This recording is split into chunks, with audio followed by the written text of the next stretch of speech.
প্রায় ২ যুগ পর অস্ট্রেলিয়ার মাটিতে টেস্ট খেলতে যাচ্ছে বাংলাদেশ। তবে সেই কাঙ্ক্ষিত সিরিজের আগেই চোটের থাবায় বিপাকে টাইগাররা। একসাথে ইনজুরিতে একাধিক তারকা। চোটে পড়া সেই ক্রিকেটাররা কবে নাগাদ ফিরতে পারবেন তার আপডেট বিবৃতি দিয়ে জানিয়েছে বাংলাদেশ ক্রিকেট বোর্ড। বাংলাদেশের জন্য সবচেয়ে বড় ধাক্কা নাহিদ রানাকে হারানো। জিম্বাবুয়ে সফরে সাইড স্ট্রেনে চোট পেয়েছেন এই গতি তারকা। সেরে উঠতে লাগবে ৬ থেকে ৮ সপ্তাহ। ফলে অস্ট্রেলিয়া সিরিজে খেলা হচ্ছে না নাহিদ রানার। চোটে পড়েছেন শরীফুল ইসলামও।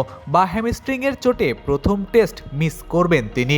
তবে বিসিবি আশাবাদী ২২ আগস্ট দ্বিতীয় টেস্টের আগে ফিট হয়ে উঠবেন শরীফুল ইসলাম।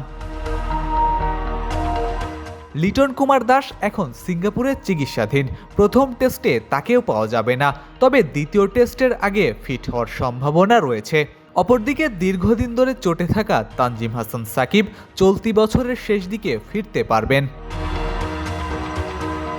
অন্যদিকে মুস্তাফিজুর রহমান জিম্বাবুয়ে সফরে চোট পেয়ে দ্য 100ও মিস করেছেন।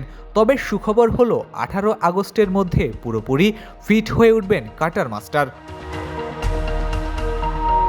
বাংলাদেশের পেস লাইন আপ নিয়ে অস্ট্রেলিয়ার মাটিতে সিরিজ জয়ের স্বপ্ন দেখতে শুরু করেছিল ক্রিকেট প্রেমীরা। কিন্তু ইনজুরির জালে ভঙ্গ হচ্ছে সেই স্বপ্ন। নতুন করে আবার সাজাতে হচ্ছে অজিবধের পরিকল্পনা। Ishtiaq Ahmed, daily cricket.